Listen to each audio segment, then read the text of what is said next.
Hello, welcome back. We're going to be doing some preserving of dry goods. I got some oats here and I'm gonna vacuum pack them to store them dry for a while. Stay tuned.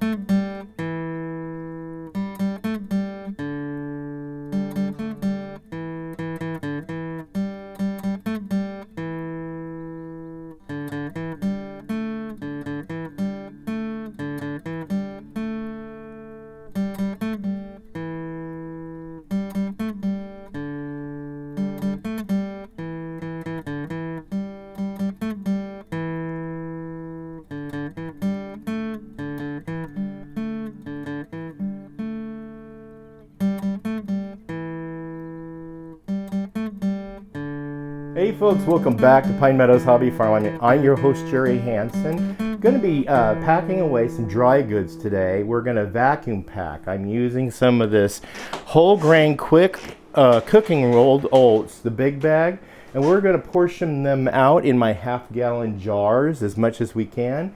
And then we're just going to add some oxygen absorbers to them and vacuum pack them.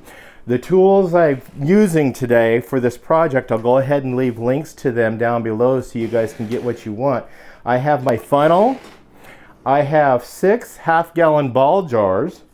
I have this mason jar vacuum sealer toolkit, which comes with 2 lids. It also comes with a hand pump, so you don't need this next device I'm going to show you, because you can just buy this and then use this thing right here to vacuum seal your jars. Now this other product I got is a Black & Decker sealer.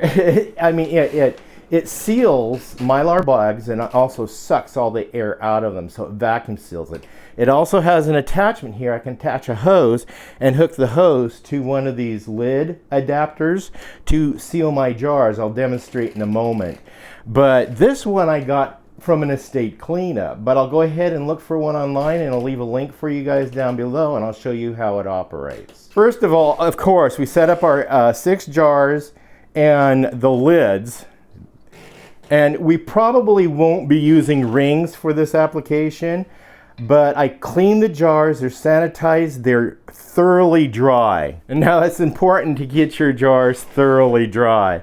So at this point, I'm just gonna go ahead and scoop out some oatmeal.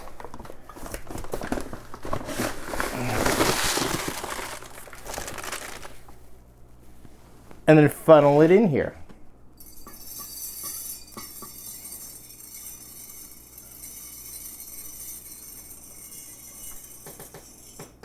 I may not be using all the jars because I already put away 6 half-gallon jars of this already. And I think this bag is, the volume of this bag is probably 8 half-gallon jars worth that you can fit in those jars.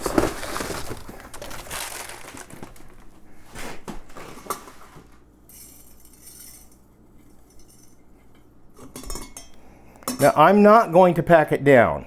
Reason being is hitting the jar on the surface, you might end up damaging the jar and it'll get a hairline crack in it and it won't, it'll leak. It'll prevent it from sealing. So let's continue the process. I'm almost done with this bag, but I do have some sugar, another dry good to put in the other one. And what's neat about this is that it protects your dry goods from bugs, moths, ants, any kind of creatures. And then you just want to store them in a cool, dry, dark place that's not susceptible to moisture. Otherwise you get moisture in the jar.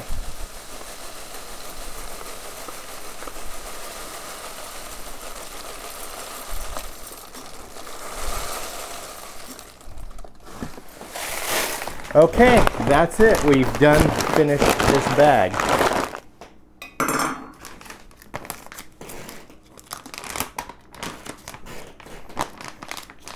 Now for my oxidant absorbers, there's like 10 packs per unit. So instead of, and these take 2 packages each.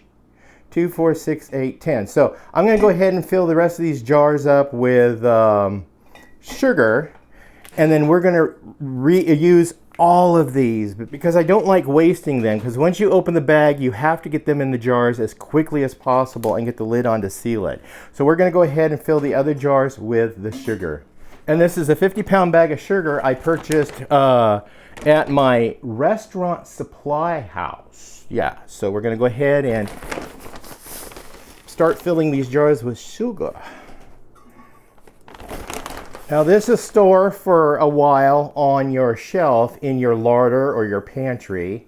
A larder or a pantry's temperature should be kept between 50 and 70 degrees Fahrenheit. That would be a larder or a pantry. A refrigerator is anywhere between 40 and 50 degrees Fahrenheit, preferably 40. Or you have 35. If you go below 35, your refrigerator is going to turn into a freezer. Now your freezer optimal temperatures are right around 0 degrees Fahrenheit. I keep my freezer set and it fluctuates anywhere from 10 below to 10 above. But it maintains a median temperature around 0. So this is a really easy, simple method of, well, canning or preserving, but it's not technically canning. It's just removing air from an environment, creating an anaerobic environment. Anaerobic is without air or without oxygen. And it not only preserves the freshness, gives it a little bit longer shelf life, it also protects it, like I said, from bugs. Now, this is going to go quick. I want to open 1 package of these oxygen absorbers and put, I think there's 10 in each. And the countdown starts now because these start absorbing oxygen like right now. 2, 6, 8, 9, 10. We'll use these jars first and put the lids on them. And here's the fun part.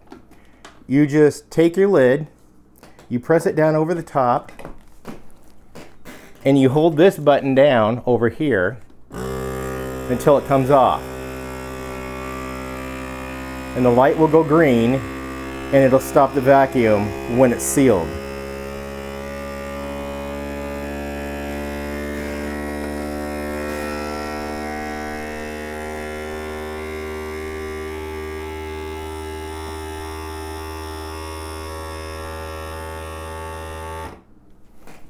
And release the vacuum in this upper chamber part, and this lid is now sealed.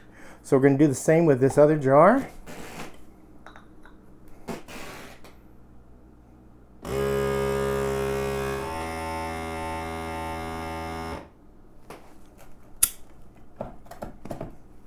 Test the vacuum, yep.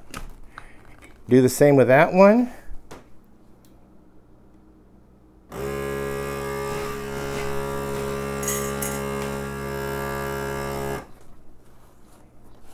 It timed out. It did not get a seal.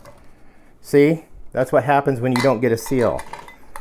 So I venture to guess it's because I have a debris on it. I forgot to wipe the rims off before I started. So let me make sure they're wiped off. Try this again.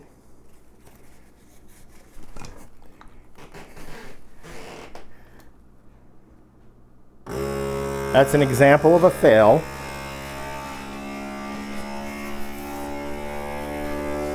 Now it's working. You can hear the tone change.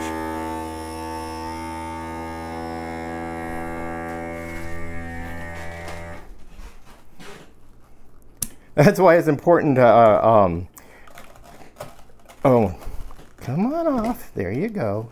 Yeah, the lid stayed on this time.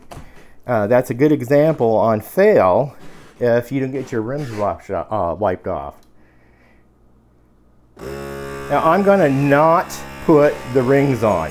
I don't need to have the rings on. I'm just gonna store them just like this.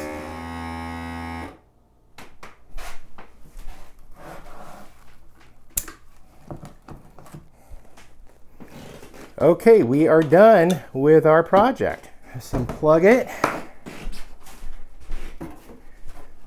Grab my box because I'm going to carry them over to the larder and we're going to store them in the larder, but I have to write on the lids, and what I'm going to write is the content and the date that I vacuum sealed it. So I know to use these 2 jars first because these only have 1 oxygen absorber in them.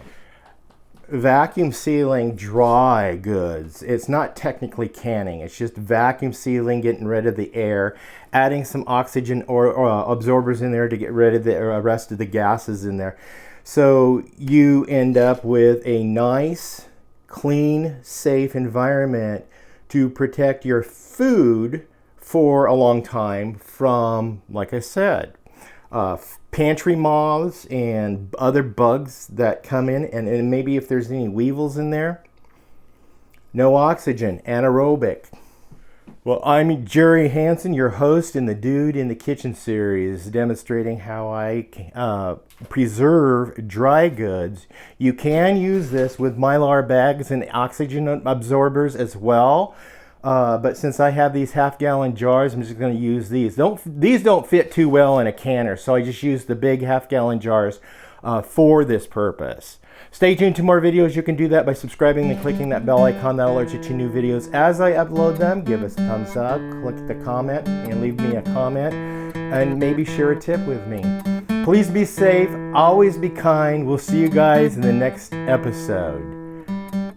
I'm using my DR05 audio recording device today in my pocket instead of running it out of the back pocket up in through a lavalier mic under here. I got a little lazy today. Sorry, folks.